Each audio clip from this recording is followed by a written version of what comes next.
Good evening and welcome to episode 98 of the Jacksonian. I'm yours truly, Jadson Johnson, and for the fourth time in the show's history, we are joined by Mike Debate from Patriots Country on SI as we are going over the preview of Super Bowl 60 between the Patriots and the Seahawks. Let me tell you something, folks, it's going to be a fun ride as it's always been anytime we've been having Mike Debate, and it's going to be another fun ride all right here. How you doing today, good buddy? I'm doing great. For Patriots Nation, this really is remarkable to be here on the verge of covering my third Super Bowl now with the Patriots as a member of their press team, and of course, getting the chance to just be a part of potentially the seventh Super Bowl title in franchise history as a longtime fan. It really is an amazing position to be in. So everybody that is a Pats fan, I know is going to be enjoying this one. Everybody that's not a Pats fan, I know is going to be rooting against them, but that's part of it, and that's what makes games like this great.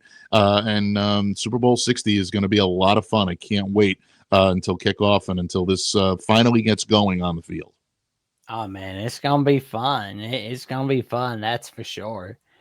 And for those who don't know about you and the magic you're creating, tell the audience a little bit about yourself. Absolutely. I started in sports media, really, and covering the NFL right around the mid part of last decade, about the tail end of 2015 into 2016. Started covering the San Diego Chargers, which became the Los Angeles Chargers. So had some experience out there on the West Coast, and then was able to get a spot on the Patriots beat for a company called Full Press Coverage, and covered them for a couple of years under that banner. Two Super Bowls under that banner. Of course, we all know the loss to the Eagles. That's a tough one for Patriots fans to take, but the victory over the Rams was plenty fun. So this one will be my third covering this team outside of the immediate Patriots media realm, and just a great example that it's been thus far. So, from full press coverage, I hosted the Locked On Patriots podcast for 6 seasons, and now I am officially back with the New England Patriots on SI, affiliate of Sports Illustrated. It's part of that family. So, look forward to continuing to cover this game for the next few days, right up until kickoff, through kickoff, and then, of course, in the aftermath. Jackson, there's no days off. There's no off season in the NFL. After we're either breaking down a Super Bowl win or a Super Bowl loss, we're going to go immediately into draft coverage. So, yeah, it's always hectic, but, we'll sleep in July when we have that little lull, late June into early July. When things kind of slow down for the NFL. But yeah, it's breakneck speed going full speed ahead from here on in. Oh man, that's for sure, man. It's gonna be fun.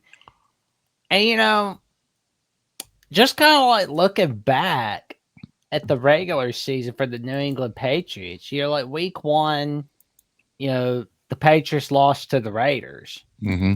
And it was funny though, because I was talking with my buddy Austin. This was like after the Ravens Bills. It's like, oh, this is already the best game in the season's history. This is the best game. It's like, buddy, it's week one, not week Exactly. 17. Relax. So it's like, no worries. It's kind of like, putting everything in an investment after one day. Right. And then you're just kind of going, okay, maybe I made a bad move on that one. But I mean, it's the first time in the Super Bowl era that both teams are playing one another in the Super Bowl after a loss in week one. Mm, So that's pretty cool right there. it Just is. seeing what's happened with the Patriots this season, and then just kind of like getting close to it, you get a much needed victory in week 5 against the Buffalo Bills on NBC. That's just kind of like making some noise that, okay, we're taking back the AFC East. What was like the was there anything else that just kind of like led up to where the Patriots were showing people we're back and we're here to make some noise again. We're the Hollywood reboot under Mike Vrabel. Yeah, I think you hit the nail on the head. I think it was the Week 5 victory over the Bills. That really, I think, brought the Patriots to the collective consciousness of everybody in NFL nation, not just New England. Look, that was a big game. It's a national audience. You mentioned it's on NBC. It's Sunday Night Football. It's against arguably the top team in the conference at that point, and definitely the top team in their division. The Bills had a stranglehold on the AFC East for a number of years, so it really did, I think, raise a lot of eyebrows when the Patriots were able to go into hostile territory, into enemy territory, and take it to the Buffalo Bills and beat them. I think it led the Patriots to believe that, you know what, we can hang with anybody, we can play with anybody, and as long as you give us a puncher's chance in any given game, we can come out with a victory. And you look at their record. I understand people are going to negate a lot of what this team did because of, quote unquote, the strength of their schedule, but a lot of people fail to realize how difficult some of the defenses that they had to play, especially in the playoffs, have been. Their road to the playoffs, in my opinion, is not lessened or tainted by the schedule that they had to play. You can only play who you can play. You can only play who the league tells you to play. And for a majority of the games that the Patriots, quote unquote, had easy walkover type victories, they performed exactly as you'd expect a superior team to perform. They were able to get wins. They were able to get decisive wins. And in my opinion, I think anybody that's pointing to strength of schedule and saying that's how they got there clearly has not been watching New England Patriots football this year. Yeah, I mean, just kind of like looking at this whole schedule. It's amazing seeing where things were at with the Patriots. Like, 2024, 2023, like the first part of the 2020s decade, just a complete disaster, right? Right. But like after this season, everything's getting pretty magical again. Mm-hmm. And something that told me that we were likely going to be seeing the Patriots go back to the Super Bowl was that win over the Texans in the divisional round. Mm-hmm. And just kind of like looking at it, like they really dominated the Chargers in the wild card. It looks like they just kind of went on a dominant run. Mm-hmm. Man, it's huge. But like, just kind of like walk us through that playoff run. Well, you start with the Chargers, and everyone's coming in and saying, okay, well, now New England is going to face a legitimate defense. Now they're going to have their hands full. This is a defense that can get after the quarterback, and they're going to make Drake May's life difficult. Jim Harbaugh is going to be able to work his magic with that team, and now you're going to have an explosive offense led by Justin Herbert with a lot of different type of weapons that can beat you. A lot of people thought, well, this is it. This is going to be their kryptonite. Cinderella is finally going to meet midnight when the Patriots face the Los Angeles Chargers. But the Pats had a game plan that basically they were not going to differentiate or deviate from. They're going to throw pressure at the quarterback. They're going to make the quarterback feel uncomfortable on every snap, on every drop back, continue to keep pressure, and maybe it'll confuse them. That's exactly what they did to Justin Herbert. They kept him off balance. They didn't give him an opportunity to find a rhythm. And the offense, even though it was a slow output for the offense on that day, not one of Drake May's better, performances of the season, he was still able to make plays when he needed to make plays. And the Patriots get the 16-3 victory in that regard. Against the Houston Texans, you got the snow swirling. It was a real tough day in New England weather-wise. But at the same time, you also look at what they did to C.J. Stroud, and that's exactly the type of game plan that they enacted. Make him uncomfortable, give him no looks, give him no room to be able to maneuver. The detractors are going to say it was because C.J. had a bad game. I will sit there and tell you that one of the big reasons why C.J. had a bad game was because of the defensive structure and the game planning that New England did to make him uncomfortable. So that was truly a job that I think the Patriots defense clearly rode in that game. Pick six by Marcus Jones, really, I think, making the difference and kind of turning the tide in that game early, because the Texans came out early, scored quick 7, and it looked like, well, all right, maybe the Patriots have finally met their match in one of the league's top defenses, arguably the league's top defense, and the Patriots were able to neutralize it when they could. Denver, same thing. Weather conditions clearly had an impact, but the Patriots were better suited, better coached, and better prepared to handle those than the Denver Broncos were, and that's why they were able to move on. And now you find They're facing the Seattle Seahawks team, maybe the most complete team that they've faced all season long, stout in all three phases, offense, defense, special teams. It's going to be a true battle in this game, but I think the common denominator in all of those wild card round, divisional round, championship game for the AFC, they control the line of scrimmage. They did not yield yardage to their opponent that put them in a massive deficit. And when they needed to make timely plays, they made them both on offense and on defense. That's why they're AFC East champions this year and AFC champions this year. There we go. And just like looking at it, it's pretty fantastic to see where Mike Vrabel is at. It was funny though. He's the guy that basically ends the Patriots dynasty, the Belichick Brady dynasty, in January 2020 on CBS with the Titans, and then coming back home to New England. He's basically creating a second tier of the Patriots dynasty, like basically a Hollywood reboot, if you will. And it's pretty cool right there. He ends something and he begins something in New England. And I believe he's the 8th head coach in the Super Bowl era to lead his team to a Super Bowl in his first season as head coach. And if the Patriots win it all, he's gonna be the first coach since Gary Kubiak to lead his team to a Super Bowl victory in his first season as head coach with the team. Absolutely. And yeah, not to mention the team that he won his rings with when he was winning rings as a player were with the Patriots. And he would become the first Patriots coach in history to lead the team to a Super Bowl victory after having won a ring with that same franchise. So remarkable stuff from Mike Vrabel. Named the AP Coach of the Year, named the PFWA Coach of the Year, and he deserves every bit of those. His installation of a new culture, a new way of doing things in Foxborough has hit all the right buttons. He's played all the right notes, and his players buy into it. You can see it. They legitimately love to play for Mike Vrabel.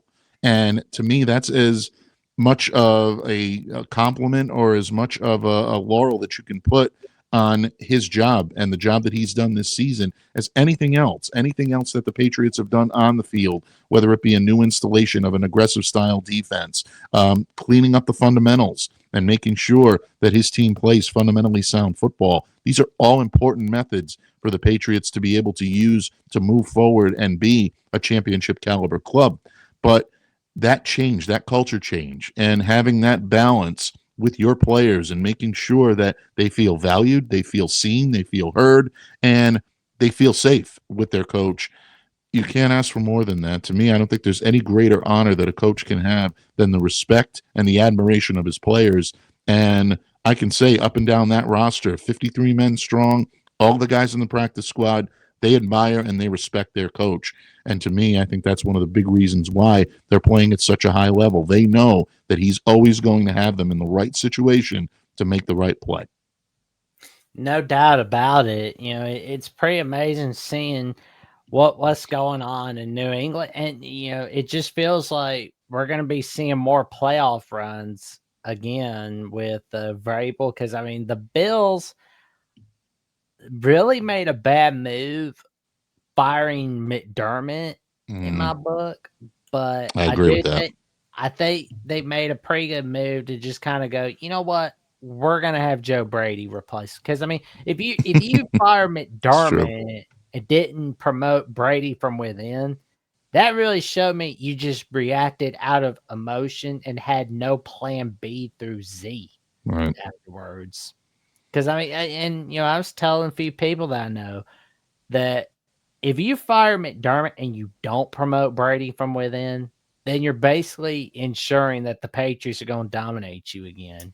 Yeah, absolutely. And look, I know Sean has his detractors, and he wasn't a perfect coach, no question about it. He had his, issues with the in-game play calling, and some people questioned his management of the roster. But above all, this is a guy that had a working knowledge of what it took to make that team succeed, and he had the respect of his players in the locker room.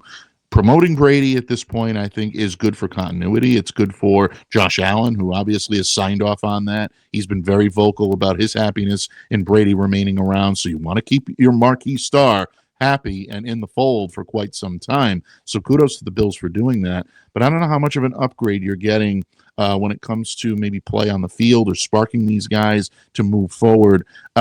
Brady, I think, will be a solid coach for the Bills, and I'm definitely not knocking their decision to do what they did. But, I just wonder if they're going to miss that wisdom, that counsel, that experience of Sean McDermott in big game situations. It's so indelible to have that. One of the things about Mike Vrabel this year that I think a lot of people were worried about was whether or not he was going to be able to rise to the occasion in a divisional round game, in an AFC championship game, or this upcoming Super Bowl 60. I think the wisdom and counsel that he acquired from Bill Belichick from all those years and all of the coaches that he's worked with since he's left the Foxborough fold, since he went to Ohio State and worked in Tennessee, even a little bit with the Cleveland Browns last year. These are all important stops that have helped to forge Mike Vrabel to be the coach that he is. He's not a Belichick clone. He's not a product simply of Ohio State. He's not doing the Tennessee thing and bringing he's bringing in coaches that he's familiar with, but he's not replicating line for line what he did with the Tennessee Titans. That's what a coach does. He evolves, and he makes it a point to react to the team that he has and make sure that he's putting them in the best light possible. I think Sean McDermott did his best to do that in Buffalo. We'll see if Joe Brady can handle the load. I think he can, but the jury's going to be out on it until he actually does it on the field and in the coach's room. Well, and, as I stated in episode 97 of the Jazz Show with Mookie Alexander, I said that, Sam Darnold has been the embodiment of the smart man learns from his mistakes, but the wise man learns from others. But, I think the same could definitely be said for Mike Vrabel right there. Because he's learned a lot from his mistakes, and he's just kind of going, I'm going to do what's right in New England, just kind of like make sure I'm learning from all my mistakes in Tennessee. Right. It's worked out nicely. Oh, yeah, without any question. And if he continues to do that, I do believe that he will, succeed in that regard. So, this is kind of a trial by fire with Mike coming up this week. We know that he can handle the pressure. He's played in these games. Coaching them can be a little bit of a different animal. I know Patriots fans are absolutely 100% confident in his ability to lead this team, as they should. I think they're absolutely right in doing so. But, it's I know the butterflies are going to be there for Mike Vrabel as he gets ready and prepares for kickoff. How could you not? I don't think anyone that has his emotional investment in football could not have that. You look and you want to make sure that your team is as well prepared as possible, and I have full confidence that he'll be able to do that. No doubt about it, because he's gonna have them rocking and rolling. And something I've been really wanting to really think about is for those that haven't seen the Patriots at all this offseason, they're just get ready for their little chip and dip party, and they're just watching. What are the strengths and weaknesses to look out for from the Patriots? Or what's the injury report looking like? Oh, that's a good question. And that actually does, I think, lend into both the strengths and the weaknesses of the New England Patriots right now. If you're looking at the strength of this team, it's got to be their defense. I think New England right now, with the addition of Milton Williams, adopted a downhill, up-tempo, and very aggressive style defense where you're constantly putting pressure on the quarterback. You're utilizing the edges to put pressure, but you're also using guys in the middle that are athletic, that are capable of moving around to be able to adapt to stop the run. So the addition of Williams at this point has been a great asset to guys like Christian Barmore, someone like a Kyrie Tonga, who they brought in as a free agent as well. These guys are not able to be solid in the pass defense, but they're also solid in run defense as well. The problem right now with the run defense for the Patriots, which has been very good this season, is that arguably their best run defender, Robert Spillane, is banged up right now. He's got an ankle injury. All indications are that he's going to do everything he can to come in and play, but he's probably not going to be at 100%. And if he's not going to be, does that mean that a rotation is going to have to be taking his spot? If he's not going to be able to go and play meaningful minutes, Jack Gibbons may come in, be the defensive play caller in that unit, wear the green dot and the communicator out there on the field. Jack's done a great job of doing that this season, but Spillane is so good at being able to let guys know where they need to be and when they need to be there. They're clearly going to miss that if they don't have it regularly on the field. So keep a sharp eye on the Patriots' run defense. If Spillane is banged up and he can't go the way he wants to go, that could be a liability rather than a strength for the Patriots this weekend. On the offensive side of the ball, Drake May continues to be a guy who has the confidence of his teammates, the confidence of his coaches, and say what you will about Drake. It hasn't been all smooth sailing for him throughout the playoffs.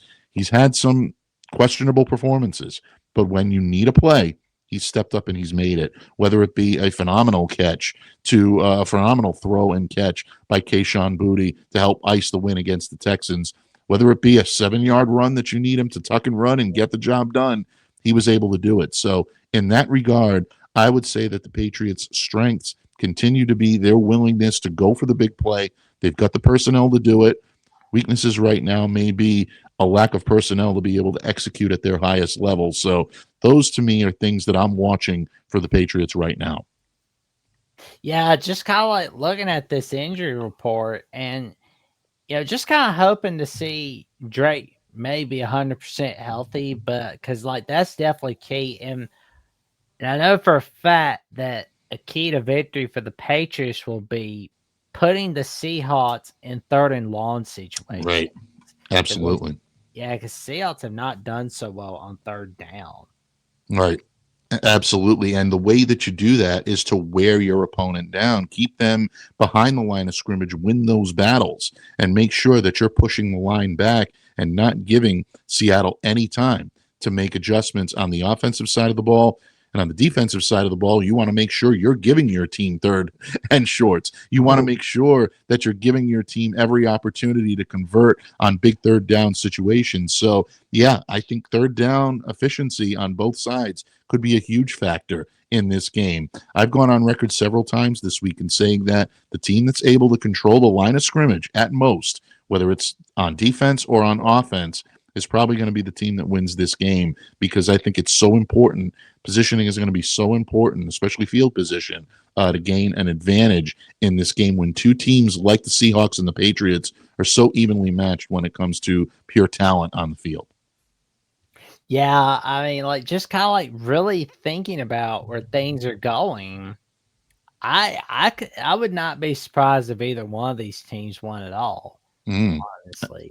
Oh, absolutely. I mean, for all of the credit that I'll give to the Patriots this year, and because I've covered them and because I've been, around this team all year long, my natural inclination is going to be to sing their praises. But by no means am I lessening what the Seattle Seahawks team has done or what they could do in this game. They are a phenomenally coached team. Mike McDonald deserves a ton of credit for the job that he's done with that defense, but really with the entire team. And I don't think this team gets enough credit, meaning the Seahawks, for the offensive work that they do and the offensive prowess that they do with Sam Darnold, the quarterback, Jackson Smith and Jigba as the arguably their top weapon and one of the top receivers in the league.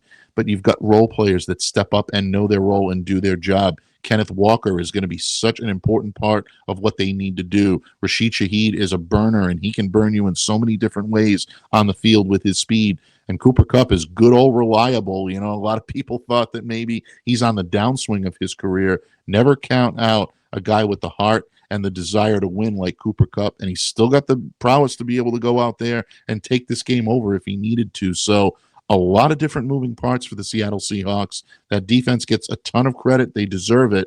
But don't forget about the offense as well. Those guys can score points. And if you're not on your A game, they will make you pay for it.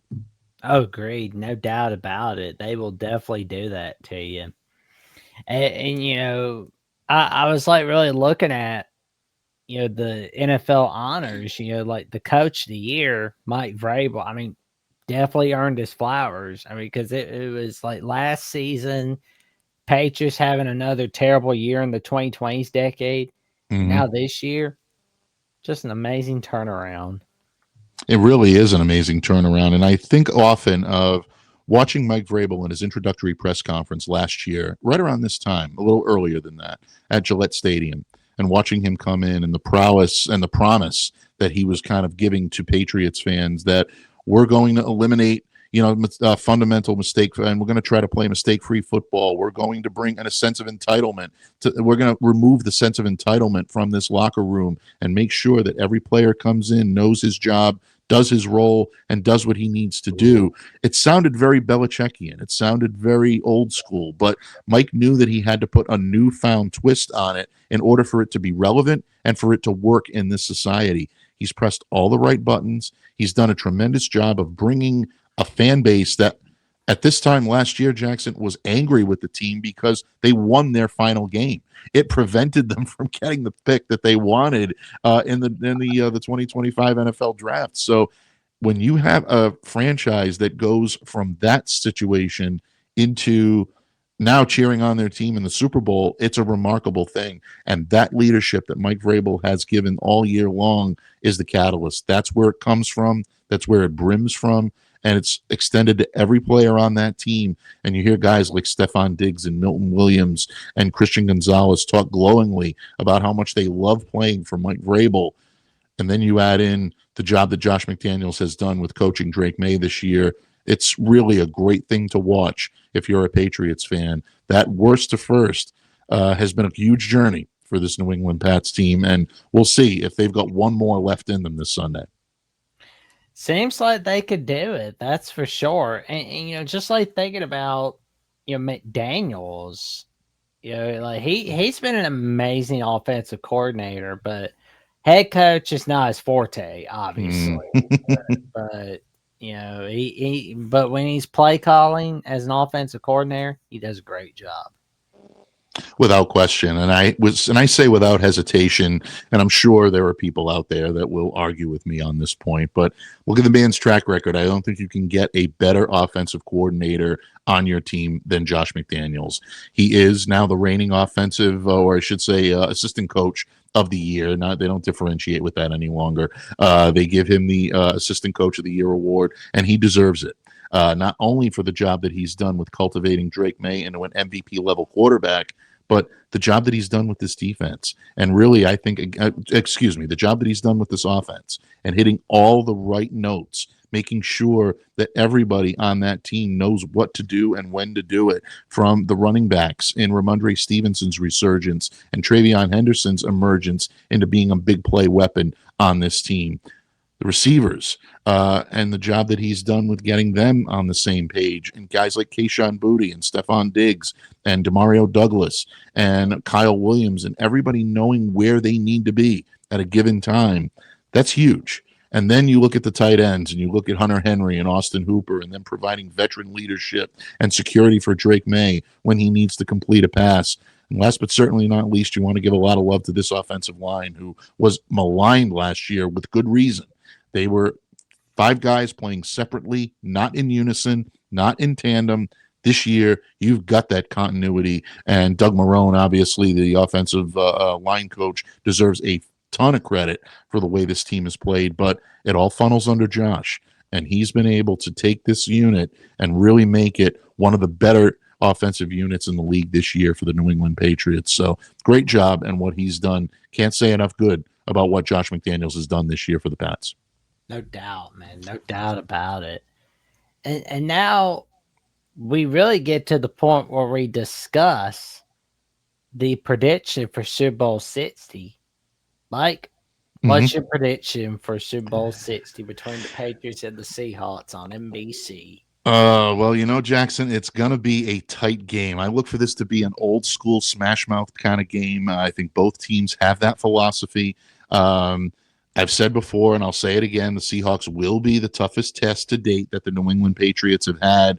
They got a top-ranked scoring defense in the NFL, the number 3 scoring offense in the NFL. Then they've even got a special teams unit, that's second ranked in DVOA, and they've got a tremendous ability to return the football to solid returners. So Seattle is going to be a problem, and that defense is going to be a problem. It's a 4-down zone-based nickel defense. They specialize in wearing down their opponents, but they're also going to be a team, to me anyway, that's going to be able to pressure the quarterback and get after Drake May. If they're going to neutralize that, they've got to win the battles at the line of scrimmage, like I said before. I look for Ramondre Stevenson and Travion Henderson to get looks early in that department. Don't be a bit surprised to see Drake May call his number more often than not. I think you're going to see him run the football maybe more in the first and second quarter than we've seen him run it all season, because to me, that's the way to try to keep Seattle off its game and try to keep that defense at bay. If they can do that, they can open up play action, and then Drake can start to test that Seattle secondary down the field. And that, I think, is something that they will do maybe a little bit deeper into the game when they feel that they've got a little bit of a better handle on how Seattle is aligning defensively.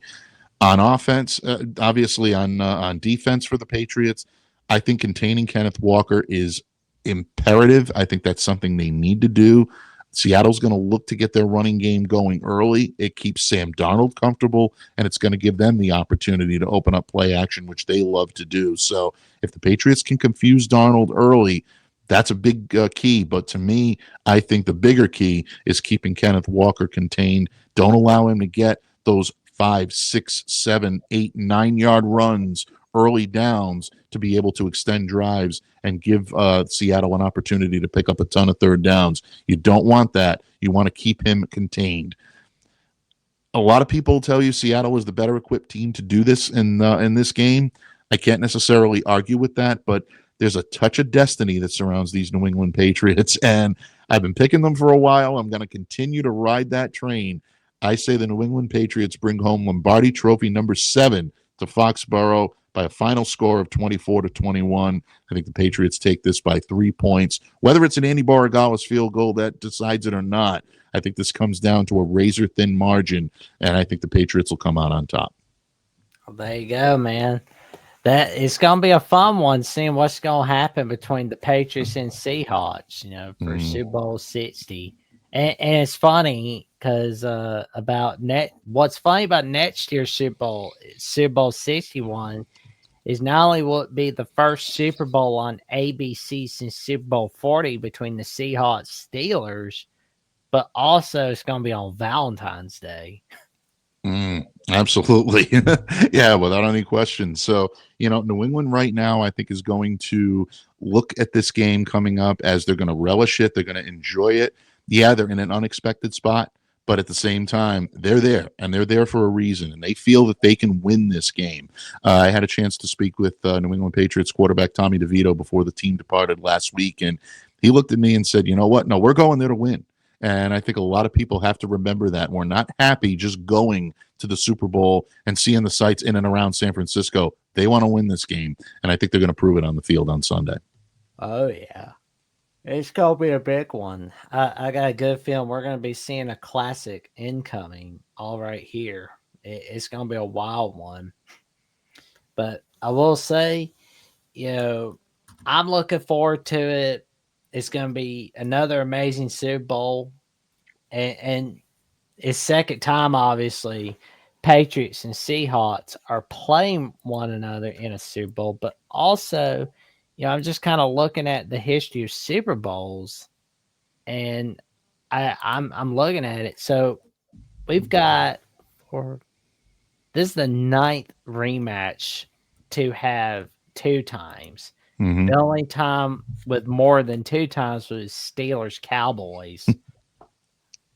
So there we go. Like of the 1975 season, 78, and in the 95 season, I believe.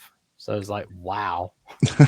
Absolutely. I'm so glad that you mentioned that, because one of the big questions that I'm getting all week long, Jackson, is from fans sending DMs by Twitter or wherever, they're sending them in.